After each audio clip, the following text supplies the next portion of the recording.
Hola. Les saluda su buen vecino Fabio Pestana. Estaba yo tranquilo en mi casa, en una ciudad tranquila del sur de Brasil, donde gran parte de la gente de aquí desciende de alemanes, cuando vi en internet un fórum de un site, un español, de nombre Mendieta, escribe sobre las tragedias marítimas, hablando que el Titanic fue la mayor tragedia de todos los tiempos. Peor, todos estaban de acuerdo con este burro. Imagínense el nivel del site, una mierda. Nadie habló del Yamato, donde padecieran 2.475 soldados y oficiales. Peor todavía, apuntaban hasta navíos americanos. Pero eso no es todo. Cuando le he dicho que el navío crucero Wilhelm Gustloff, de origen alemán, que llevando a 10.582 personas, 3 veces la capacidad que podría transportar, personas inocentes, entre hombres, mujeres y niños, fue la más grande tragedia de la historia naval, hundido por un submarino ruso en aguas muy heladas, sucumbieran 9.343 vidas, el señor Mendieta responde. Pero este no cuenta, pues era un navío nazi. Me cago en tu puta madre. No admito en ningún termo o circunstancia que hables de esta manera. Este navío ha prestado servicios para España en la guerra civil, ¿y tú condenas a los nazis? ¿Qué eres tú entonces afirmando que el Wilhelm Gustloff no cuenta pues era nazi? Eres aún peor. ¿Y esta gente? No me importa la bandera que navegaba, eran gente como yo, como tú, gente que quería vivir, gente que salió huyendo para no morir, gente que quería paz, escúchame. Seres humanos. Bueno, como tú eres un analfabeto gilipollas, un racista de mierda, que no sabe lo que dices. Como me parece que piensas con el culo y no con la cabeza. Como veo que no entiendes nada con cosa ninguna, este documental va direccionado a ti. Y a la continuación, basado en algunas pesquisas, contaré con tristeza la historia del Wilhelm Gustloff, pues vidas se perdieran, aún peor de gente inocente. Bueno, la historia de esta tragedia comienza así. Después de entrar en servicio, el Wilhelm Gustloff zarpó en cruceros de placer que incluyeron puertos del Atlántico, el Mediterráneo y del Mar del Norte. Aparte de esas travesías llevando turistas alemanes, el Gustloff realizó un viaje a España, poco antes de comenzar la Segunda Guerra Mundial, para transportar de regreso a la Legión Cóndor que ayudó a los sublevados a ganar la guerra civil. El convoy, compuesto por los cruceros KDF Robert Ley, Deutsch, Stuttgart, y el Sierra Córdoba, además del Gustloff, llegaron a España el 24 de mayo de 1939, descargando grandes cantidades de material para las fuerzas nacionalistas, que incluían medicinas y alimentos. 2 días después, la Legión Cóndor embarcaba en los buques que zarparon inmediatamente rumbo a Alemania. O sea, fue a matar el hambre de tu gente, pero tú no fuiste a la escuela Mendieta, y no sabes de este fato, pero sigamos. Enero de 1945. La evacuación de los civiles en el frente del este comenzó muy tarde, aunque había habido planes para hacerlo durante meses, por causa de la decisión de los líderes nazis de luchar hasta el final. Por ello, solo se dio la orden cuando las tropas soviéticas ya habían penetrado profundamente en Prusia Oriental, y las condiciones de evacuación tanto por tierra como por mar fueron caóticas. En enero de 1945, el almirante Karl Knitz ordenó que el Gustloff evacuase al personal de U-Boats y que apoyase también la evacuación de refugiados y heridos en la denominada Operación Aníbal. De esta forma el transatlántico pasó a formar parte de la mayor evacuación realizada en la historia, el rescate y transporte de millones de refugiados, enfermos, heridos y todos los que escapaban de las tropas rusas que avanzaban desde el este. Todos los buques disponibles en el Báltico fueron destinados a la evacuación, incluyendo los buques del KDF, cargueros, auxiliares y buques pesqueros. En el puerto, más de 60.000 refugiados trataban de abordar las naves, creándose un estado de caos y confusión. Mientras los oficiales intentaban contabilizar a los pasajeros, mucha gente subían a bordo desordenadamente burlando la guardia, que se veía inerme para controlar a la multitud. Algunos disparos al aire hacían recuperar el orden, pero no por mucho tiempo. Niños deambulaban por doquier buscando a sus padres. Un nutrido grupo de auxiliares femeninas de la Kriegsmarine fueron acomodadas en lo que una vez fue la piscina del lujoso transatlántico ubicada en la cubierta E. Todas eran jóvenes de 17 a 25 años.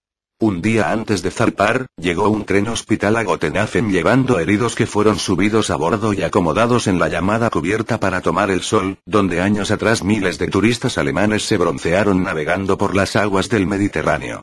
Todos los espacios del buque estaban abarrotados de gente. En cubierta se veían algunas ametralladoras antiaéreas instaladas para rechazar posibles ataques aéreos. Solo 2/3 de los pasajeros llevaban chalecos salvavidas y ante el número de pasajeros era evidente que en caso de emergencia los botes salvavidas no podían albergar al resto.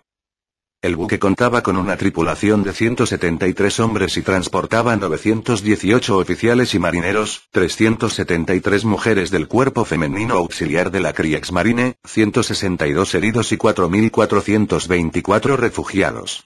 La lista oficial informó de un total de 6.050 personas, pero no cabe duda que muchos cientos más, de una manera u otra, lograron subir a bordo escapando del Ejército Rojo.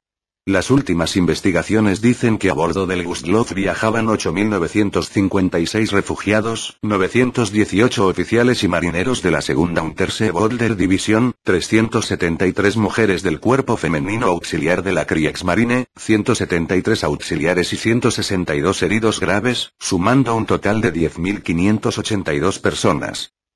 A las 12:30 de la tarde del 30 de enero de 1945, el Gustloff soltó amarras mientras 4 remolcadores lo sacaban a la rada.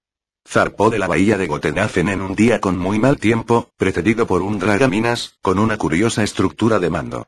Como transporte de civiles estaba bajo el comando del capitán de la Marina Mercante Friedrich Petersen y como transporte militar asignado a la segunda Unterseebootsheer División tenía como comandante al capitán Wilhelm Zahn.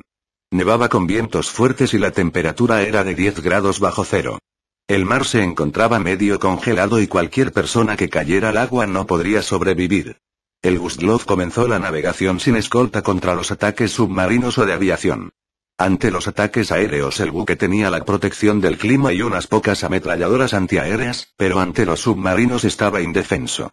Pronto la oscuridad invernal envolvió al buque y la gente con varios días sin comer ni dormir, cayó presa del mareo. La cubierta estaba congelada. A las 21:08 del 30 de enero de 1945, el Wilhelm Gustloff navegaba entre la bahía de Danzig y la isla danesa de Bornholm, casi a la altura de Stolmunde en Pomerania, cuando fue atacado por este submarino S-13, comandado por Alexander Marinesko. El S-13 era un submarino diseñado en Alemania y construido en Holanda cuando estaba en vigencia el Tratado de Versalles, que le prohibía a Alemania poseer una flota submarina. Esa noche de enero de 1945, Marinesko disparó 3 torpedos contra el Wilhelm Gustloff sin que el buque de guerra que lo escoltaba pudiera evitarlo. El transporte acusó los impactos, escoró rápidamente a estribor recuperando la verticalidad poco después, pero finalmente volvió a escorar hacia babor. El testigo del hecho, Oberbootsmann Karl Hoffmann, relató que el primer torpedo hizo blanco en la proa debajo de la línea de flotación, el segundo en la sección media a la altura de la piscina, matando a casi todas las auxiliares de marina, y el tercero a mitad del buque por delante de la sala de máquinas. En pocos minutos el castillo de proa se encontraba casi bajo las aguas. El Gustloff se hundió en menos de 50 minutos, llevándose hasta el fondo del Báltico a 9.343 hombres, mujeres y niños. 1.239 personas pudieron ser rescatadas con vida por buques alemanes que se encontraban en las cercanías en misiones de evacuación o escolta. El mar estaba cubierto de cadáveres con salvavidas. El torpedero T-36 rescató a 564 personas, el torpedero Lua a 472, el dragaminas M387 a 98, el M375 a 43, el M341 a 37, el Göttingen a 28, el torpedo Fangbot TF-19 salvó a 7, el carguero Gotland a 2 personas y el Vorpostenbot 1703 rescató a un bebé de solo un año de edad.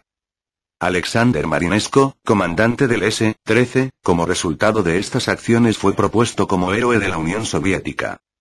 Hoy día el Gustloff reposa en 3 secciones relativamente en buen estado de conservación a 42 metros de profundidad en aguas de gran turbiedad. Ninguna otra tragedia marítima ha sido tan grande por el número de víctimas. En 1955 fue estrenada la película alemana Nachtziel über Gotenhafen que se basaba en el hundimiento del Wilhelm Gustloff. De los muchos libros aparecidos sobre la tragedia del Gustloff, el escrito por Heinz John. Pues bien, el navío alemán que según tú no cuenta para nada, fue el que llevó comida y medicina a tu gente en España. Tú decías que si era una tragedia de esta magnitud, los americanos no hicieran una película. Yo te respondo. No interesa a ellos contar las atrocidades hechas por ellos en la guerra, pero apuntan el dedo a los demás. ¿La guerra es buena? No, por supuesto que no, pero esta gente no tuvo ni derechos humanos, tampoco derecho a la vida. Fueran cobardemente atacados, la gran parte de esta gente sentía hambre, no comía a días, no tenían fuerzas, ni calor suficiente para aguantar en el agua extremadamente helada. Este documental es dedicado a 9.343 personas que murieron en este desastre. Descanse en paz. Se despide su buen vecino, Fabio Pestana.